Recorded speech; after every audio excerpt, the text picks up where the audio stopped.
Selam, eyvallah baş, hevan hevdarım herkes başı. İru baqasi çend daqiqayan em meseleyin de rojevê de hinek şîrovê bikin bi hevra. Ev komploya navnetêviya 15 Sbatê heye.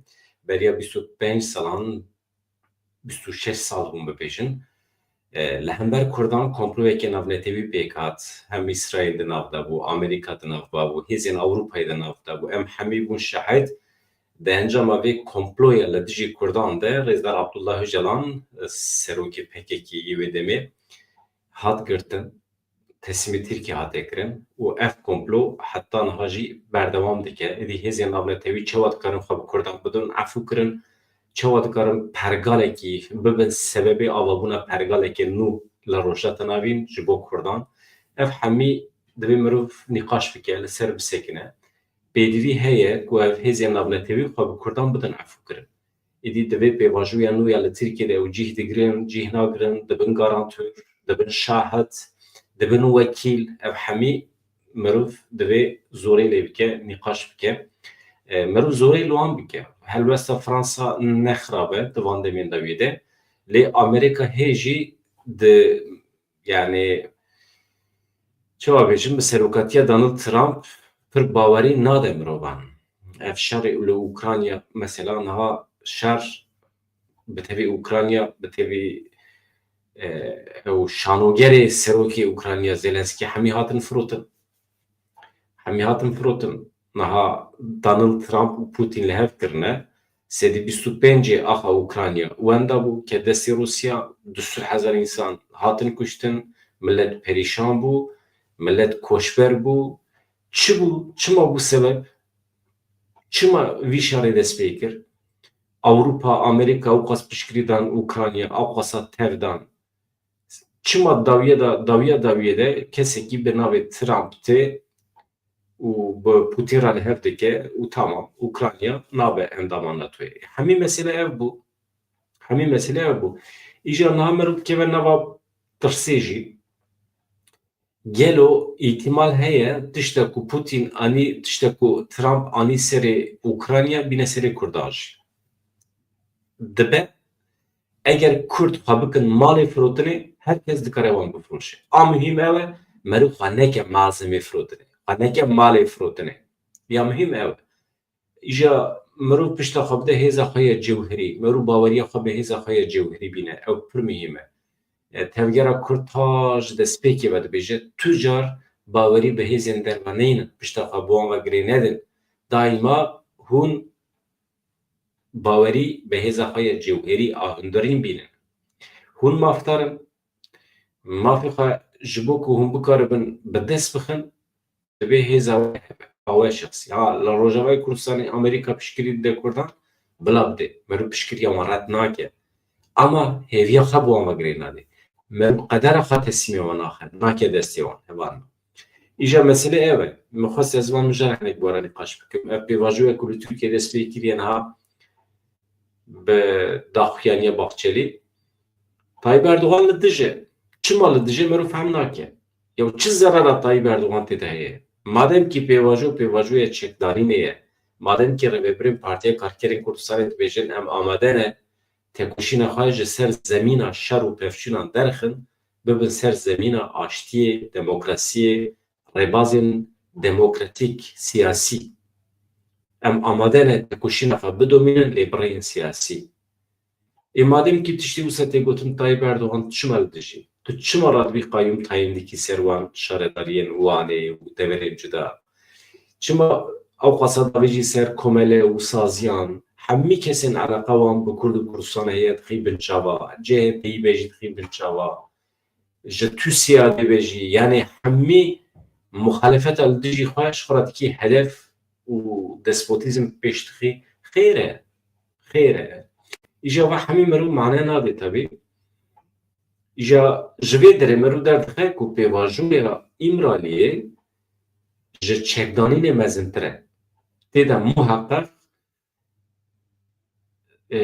nastkirina mafê netewîyê Kurdan heye.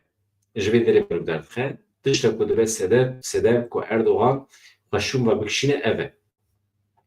Yani ez wisa dibînim niha komploya navnetewî mirov ji van pêşketinê dawî ya rojheta navîn mirov pê derdixe komplo aslında meseleyi bu em dibinin helbesta İsrail mesela çi alaka İsrail de komplo de hebu. Yani çi işi İsrail he tele dijî Kurdan dikeve nava komplo. Emeru dibine ji bo amedekarî bike ji van rojan de. Sibê dusbet dibe ku Kurdan bikar bîne. Dibe ku ev hêza Kurdan jî bikar bîne. Tabii ki meru ji tifaqê nareve. Ama çiqas bikevî nava tifaqa be İsrailê re jî dibe daîma bidî berçav sibê wana dikarin te bifroşin. Ez dibêjim hemî amadekariya van rojan bû. Yani Kurdan nemirnejî dikin. Nemirnejî çi ye? Ne dikuje ne dihêle bijî. Tam nîvî de. Nîvî de dihêle. Hevalo dengên baş e. Hûn ji we re bêjin eger deng baş be temam e. Ez yani niyetam tune ez îro pir dirêj bikim. Ez hema çend mijara ji we re bêjim yani pêvajoya ku li Tirkiye hatiye destpêkirin divê merov fehm bike ku ji çekdanînê pir mezintir e.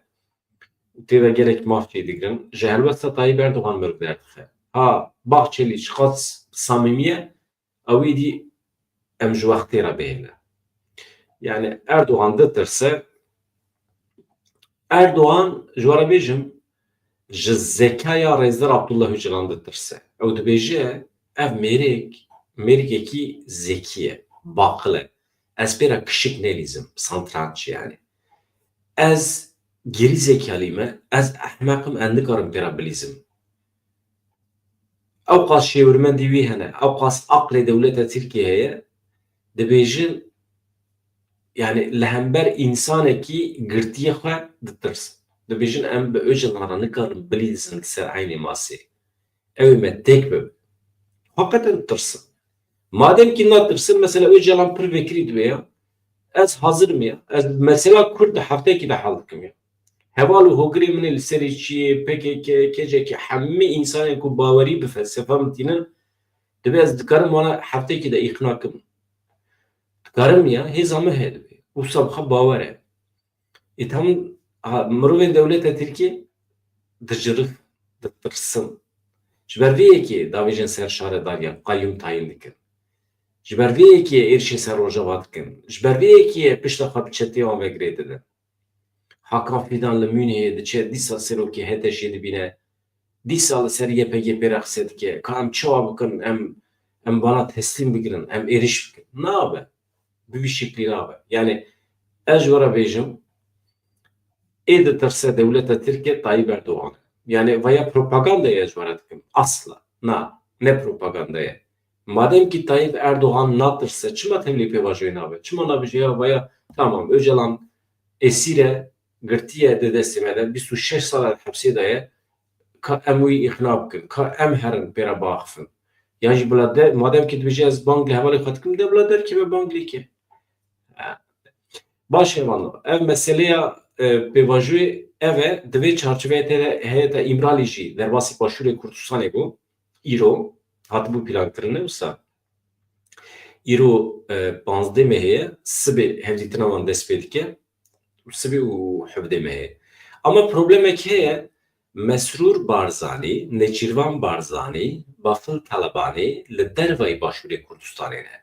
Ew ê çi wa hevdîtin çê bike? Ez bawer dikim Rêzdar Mesûd Barzanî ew li Başûrê niha heyet vê sibê derbas bû çû Halil İbrahim Sînor da derbas bû li wê derê hinekî bîna xwe dan mîvanxanê rûniştin çay qehwe vexwarin paşê ber bi Hewlêrê veketin rê çûn ama îro hevdîtin pêk nayê bawer dikim waliyê Hewlêrê çûye serdana wan wisa serdana nezaketê tabii ki ew sohbet dikin. Ez bawer nakim heyeta İmraliyê di derbarê pêvajoyê de agahî bide wî ama vê derê de tişta xweş ew e Rêzdar Abdullah Öcalan çima heyetê dişîne Başûrê Kurdistanê ew muhîm e. Dixwaze di nava Kurdan de mantiqek yekgirtû çêbe. Dixwaze berpirsyariyekî netewî çêbibe. Yani ez madem ki tevlî mesela Kurdim ez dixwazim çareseriyekî peyda bikim bi dewleta Tirkiye re ez naxwazim bi tena serê xwe bikim. Ez dixwazim yeketiyekî aqlî çêbibe. herkes tê de fikrê xwe bibêje, herkes tevlî be, beşdar bibe, herkes bi qasî min berpirsyarî bigire ser xwe. Sibê du sibê wextê ku pêvajo bi rêva neçe, wextê ku tiştekî çêbibe, herkes bila raneve tenê Abdullah Öcalan sûcdar neke. Hûn jî tevlî bûn we got erê ji vê yekê re. Mesela Rêzdar Cemîl Bayî got tamam erê dewleta Tirkiye wisa em hazirin ama dewleta Tirkiye bi xwe bawer e bila ew jî were.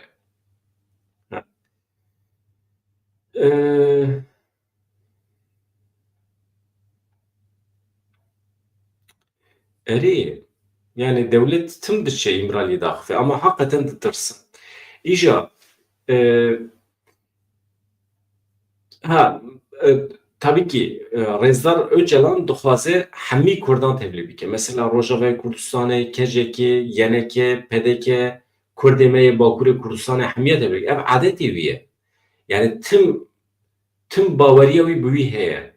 Mesela di nod û sesiya de tê bîra we dema ku Özal jê re xeber şand got tu dikarî agirve sîlan bikî li ser daxwaza Özalan agirve sîlan kir. Wê demê çi kir? Bifikirin. Hemreş Reşo, Kemal Burqay, Ahmed Türk, Celal Talabani û hemî sazî û dezgehên Kurdan çi heye li keleka xwe kom kir, di anî ser masê di mevcudiyeta wan de daxuyanî da çapemeniyê. Ev karakterî wî ye. Wisa yani dixwaze her kesî tevlî ke. Ma nabêje daw doza Kurd mesela min û bavê min e. Ez tenê hal dikim tiştekî wisa tune ye. Her kesî tevlî dike. Ev xweş e. Ev adetê wî ye. Ji ew kesê ku gazî kiribûye jî wê demê li dijî wî bûn yani. Hemreş Reşo li dijî wî bû. Kemal Burqay li dijî wî bû. Celal Talabani jî ne dostî wî bû ji were bêjim yani. Yenekê Partiya Karkerê Kurdistanê gelek şer kirin. Gelek şer kirin. Yani dijmeniya wan hebû. Yani her sî partiyan PDK, YNK, PKK pir di nava xwe de şer kirin. Ma Berîtan çawa şehîd bû ew Berîtana meşhûr ku em behs dikin. Çawa ji zindana va ket. Çawa ket yani. Em naxwazin meselê berê tevlî bikin ama yani şerê navxweyî de encama şerê navxweyî de bû. Yani hûn çîroka Berîtanê dikarin fêr bin. İcab nake yani. Tiştên xirab mirov ji bîr ke baş e. Tiştê baş mirov bike hefiza xwe, di hefiza xwe de muhefaza bike. Ama tiştê xirab mirov ji bîr ke. Şerê navxweyî tiştekî pîs e. Tirkiye ve me hat ji axaftina Mesûd Barzanî re. Wextê ku dibêje heta ez sağ bim li dunyayê êdî şerê Kurd û Kurd xilas. Xilas. Tu car dibe em tevlîvanî şeva bin. Yani ev gotina herî xweş gotina herî xweş a sed salê ye. û hakikaten jî wisa çêbû. Yani du sê meselên provokatîv netê de şerê Kurd û Kurd çênebû. Dewleta Tirkiye ev 5 salan zorê li PDK dike di pir provokasyona pêktîne ji bo ku PDK pratikî tevlî şer bike. Çekdarî tevlî şer bike. Mesela alî istihbaratî de, alî aborî de belkî piştgirî didin hev, ew meselekê din e ama çek û silahê xwe bigirî weke salên nodî tu biçî şer bikî û PDK neket vê lîstikê, niha dixapandin. Ev baş e. Başî baş e yani. Hevan nû heyeta İmraliyê li Başûrê Kurdistanê ye me got Baful Talebanî jî li derve ye, Mesrûr Barzanî jî Nêçîrvan ya Nêçîrvan Barzanî ev bi rojan li Münihê konferansa navnetewî a ewlekariyê heye bi her kesî re hevdîtin çê dike. Wezîrê Karê Derveyî Amerîkayê, Almanya, İtalya ê welatên Ereb, dünya alem li wê derê ye. Kî tê pêşiya wî pê re hevdîtin çê dike ez bawer dikim yani ev xebatên lobiyê ê dîplomasiyek pir xurt e. Yani kî heya kiriye gelek serkeftiye. Organizasyonek acayî baş e. Merov nasiya xwe teze dike bi hevra sohbet dike ez nabêjim encam derdikeve. Nêçîrvan Barzanî bi wezîrekî Ereba re mesela bi Qatarê re axife. Qatar li dijî Kurdan e. Li cem dewleta Tirkiye jî dike. Ha sohbet dikin. Di konferansên wisa yê navnetewî de tenê merov nasiya xwe teze dike, sohbet dike, beymantine. Ev xweş e. Xebatên lobiyên ew. Ama kî organize kiriye süper yani. Çünkü her roj hevdîtin ser hevdîtinan pêkitê. Îja niha ew ê karibe vegere Başûrê Kurdistanê Nêçîrvan Barzanî ew ê karibe heyeta İmraliyê re hevdîtin çê bike ez nizanim. Çünkü heta 18 mehî jî ew ê li Mûnihê be. Wisa xuya ye. Ama heyeta İmraliyê ew ê karibe Bafıl Talabanî bibîne nizanim. Çünkü ew jî nel Başûrê. Mesrûr Barzanî jî nel Başûrê. Serokwezîrê Herêmê ye. Divê naberê de hat bîra min gotina Mesrûr Barzanî hebû ku dibêje Qesedê hemî Kurdan temsîl nake. Ez madem gotin hat ser Mesrûr bêjim, ji kerema xwe re pir got nedim van gotina. Yani tam divê demê de ku em basê yekîtiya netewî dikin, tiştê nexweşin. Ez bawer dikim şaş hatiye tercümekirin jî El Erebiye de hatiye nivîsandin. Yek jî Qesedê îcab nake hemî Kurdan temsîl bike. Mesela divê hemî Kurdan temsîl nake. Rast e Qesedê hemî Kurdan temsîl nake. PDK hemî Kurdan temsîl nake. Pêşmerge jî hemî Kurdan temsîl nake. Temsîliyeta hêzên çekdarî jî tune ye. Hêzên çekdarî tu kesekî temsîl nake. Temsîliyet hêzeke siyasî ye. Ancak di encama hilbijartinan de çêdibe. Mirov kesê ku deng dide mirovan mirov temsîl awan dike. Qesedê YPG hêzên pêşmerge vana hêzên çekdarî ne qismekî wan sedî sed fedakarin xwe feda dikin ji bo mirovên xwe. Mirovê ku belkî dengê xwe nede wî jî wan jî diparêze. Mesela li Rojavayê Kurdistanê pir însan hene dijî Qesedê. Ama tê disekine Qesedê ji bo parastina wan xwe feda dike. Ev e mesele. Hêzekî çekdarî ye, askerî ye, hêzekî fedakar e, xwe feda dike. Yaw rêz û hurmet bigire ji van însanan re ya. YPG, YPJ.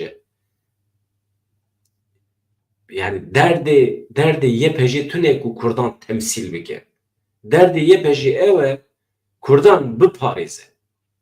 Van tiştine ji nav hev derxin. Yani ji bo yani Mesrûr Barzanî wextê bêje Qesedê tenê Kurdan temsîl nake ya jî hemî Kurdan temsîl nake.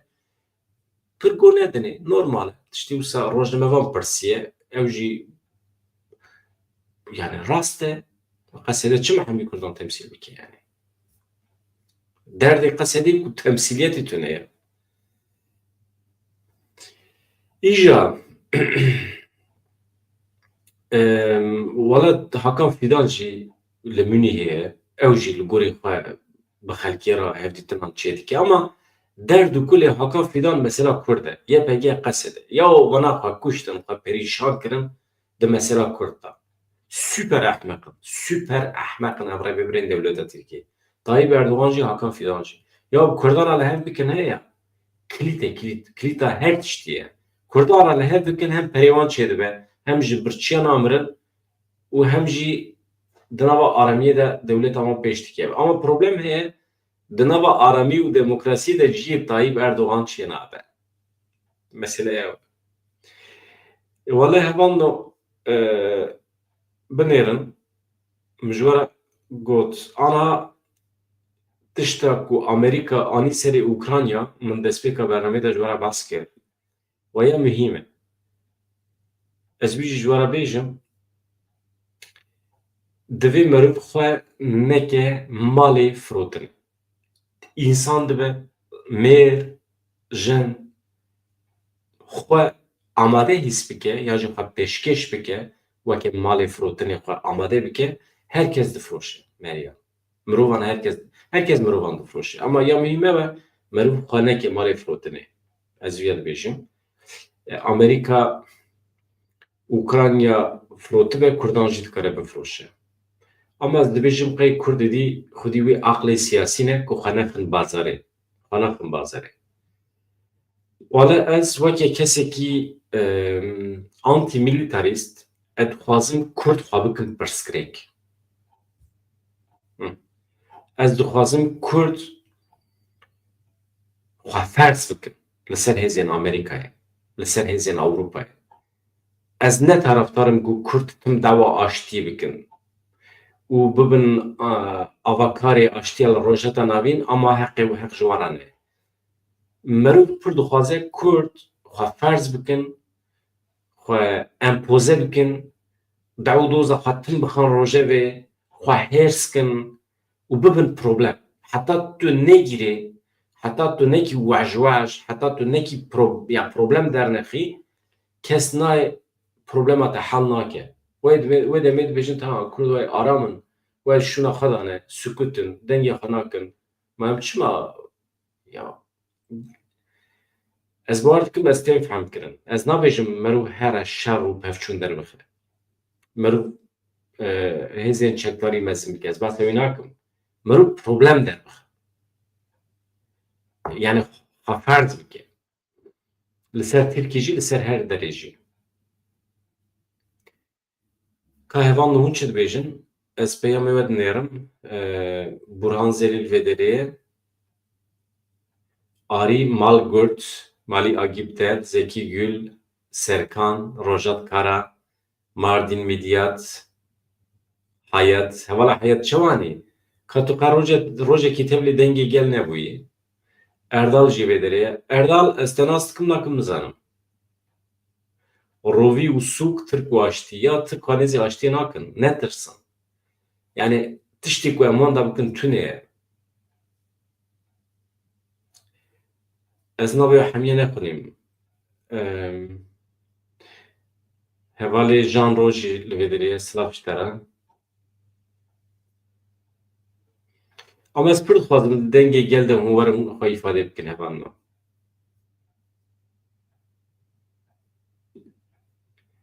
ka ez binêrim çi heye çi tune di ajansan de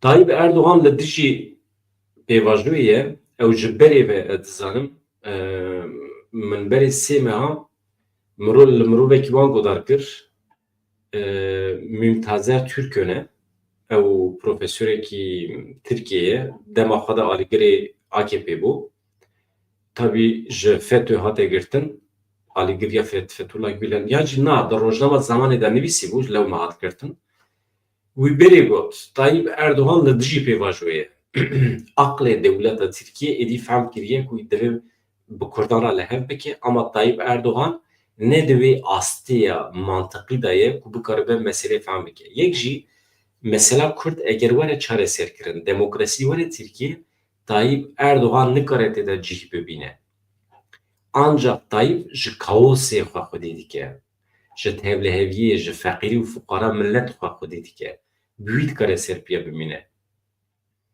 propaganda wî li ser bîye wextê ku hûn difikirin ku rewşenbîrî li pêş keve demokrasî pêş keve Tayyip Erdoğan nikarekî serpiya bimîne hemî raqîbê xwe aftiye hepsê Selhedîn li derve biya eger pêşîl CHP negirta normal şertên normal da